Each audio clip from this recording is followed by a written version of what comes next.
Identifikasi masalah. Jakarta sangat rawan banjir, khususnya selama musim hujan.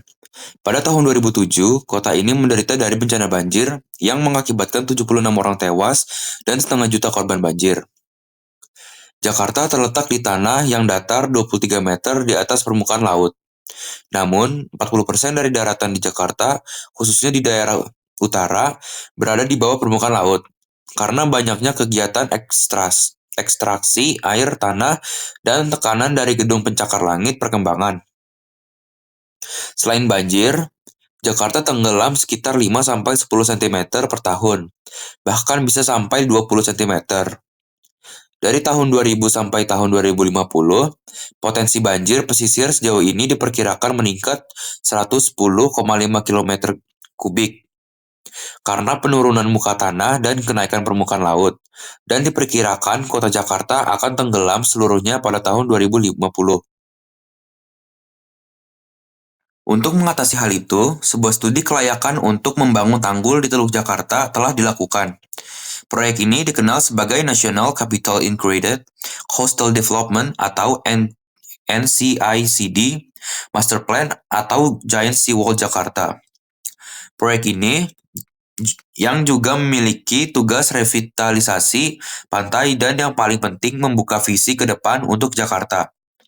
Dirancang oleh arsitektur firma Kuiper Compagnons dari Rotterdam dan dengan kolaborasi dengan Indonesia dan konsorsium dari perusahaan Belanda atau Rietvesten plus Bosa dan Grundmij membentuk National Capital Integrated Coastal Development dan semuanya terlibat dalam pembuatan master plan yang dimulai pada tahun 2008.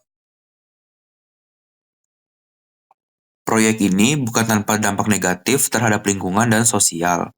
Salah satu studi yang dilakukan oleh Kementerian Kelautan dan Perikanan menemukan bahwa proyek ini saat dikerjakan dapat mengikis pulau-pulau di bagian barat Teluk Jakarta, menghancurkan terumbu karang, dan mencemarkan air yang di balik dinding laut. Kemungkinan ini ditolak oleh para ahli Belanda yang sebaliknya yakin bahwa karena air kota akan lebih baik, sehingga sungai-sungai akan membuang air bersih ke teluk. Program reklamasi juga bertemu dengan oposisi dari beberapa kelompok lingkungan dan nelayan. Forum Indonesia untuk Lingkungan Hidup atau WALHI dan Koalisi untuk Menghentikan Pekerjaan Konstruksi di Pulau G, salah satu dari 17 pulau yang akan dibuat namun Mahkamah Agung menolak banding. Pekerjaan konstruksi pada proyek reklamasi Jakarta untuk pernah dilarang oleh pemerintah pusat pada tahun 2016 dan meminta pemenuhan beberapa persyaratan.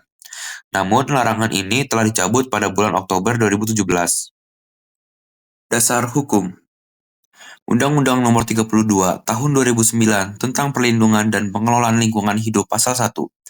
Lingkungan hidup adalah kesatuan ruang dengan semua benda, daya, keadaan, dan makhluk hidup termasuk manusia dan perilakunya yang mempengaruhi kehidupan dan kesejahteraan manusia serta makhluk hidup lainnya. Salah satu dasar hukum yang digunakan untuk menentang tembok laut adalah argumen bahwa proyek reklamasi yang melibatkan pembangunan tembok laut berisiko menimbulkan dampak negatif terhadap ekosistem pesisir dan laut, seperti rusaknya terumbu karang, habitat ikan, dan berkurangnya keanekaragaman hayati. Peraturan Pemerintah Nomor 27 Tahun 2012 tentang Izin Lingkungan Pasal 8. Setiap usaha dan/atau kegiatan yang dapat menimbulkan dampak lingkungan wajib memiliki izin lingkungan yang mencakup dokumen lingkungan dan perizinan yang diperlukan. PP ini mengatur bahwa sebelum melakukan kegiatan yang dapat merusak lingkungan, perusahaan atau pemerintah harus memperoleh izin lingkungan yang sesuai. Banyak pihak yang menentang tembok laut di Jakarta dengan alasan bahwa proyek reklamasi tersebut seringkali dilakukan tanpa melakukan kajian yang matang mengenai dampaknya terhadap lingkungan hidup. Solusi. Salah satu solusi terbaik untuk mengatasi abrasi pantai adalah dengan melakukan restorasi ekosistem pesisir. seperti menanam pohon mangrove dan memperbaiki terumbu karang yang rusak. Mangrove berfungsi untuk mengurangi erosi dan memecah kekuatan gelombang laut. Sedangkan terumbu karang dapat memberikan perlindungan tambahan terhadap kawasan pesisir. Kita juga harus mengedukasi masyarakat tentang dampak lingkungan mengenai pentingnya menjaga ekosistem pesisir, seperti melindungi mangrove dan terumbu karang. Dapat memperkaya pemahaman masyarakat tentang keberlanjutan dan manfaatnya bagi kehidupan mereka. Restorasi ekosistem pesisir adalah upaya untuk memulihkan kondisi ekosistem pesisir yang rusak, baik oleh kegiatan manusia maupun perubahan alam. Ini melibatkan pemulihan fungsi ekologi dan ekonomi, serta peningkatan kesejahteraan masyarakat pesisir. Restorasi pesisir juga penting untuk melindungi dari dampak perubahan iklim dan mendukung tujuan pembangunan berkelanjutan. Restorasi ekosistem pesisir dilakukan dengan berbagai cara, antara lain 1. Penanaman mangrove, 2. Pembangunan terumbu karang buatan, 3. Rehabilitasi padang lamun, 4. Serta pemberdayaan masyarakat pesisir. Upaya kita untuk menjaga kelestarian laut sendiri bisa dimulai dari hal kecil seperti tidak membuang sampah sembarangan yang dapat membuat laut kita tercemar, tidak menangkap ikan secara berlebihan, serta tidak merusak terumbu karang saat berwisata di laut. Nah, kita harus melakukan beberapa pekerjaan agar ekosistem laut kita tidak rusak. Salah satunya seperti yang sudah dikatakan tadi, yaitu menanam pohon mangrove dan memperbaiki terumbu karang yang rusak. Jika kita tidak mampu dengan pekerjaan fisik dan hanya ingin membantu dari jauh, maka kita bisa donasi lewat suatu website yang sudah dibuat oleh seseorang atau organisasi yang ingin menanam pohon mangrove. Jangan lupa bahwa kerjasama juga dibutuhkan dalam melindungi ekosistem laut. Tanpa ada bantuan dari pemerintah dan warga setempat, ekosistem laut akan rusak.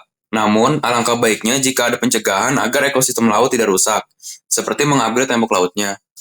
Selain yang tadi, desain ramah lingkungan juga sangat berpengaruh. Desain ramah lingkungan pada tembok laut berarti membuat struktur yang tidak mengganggu habitat laut.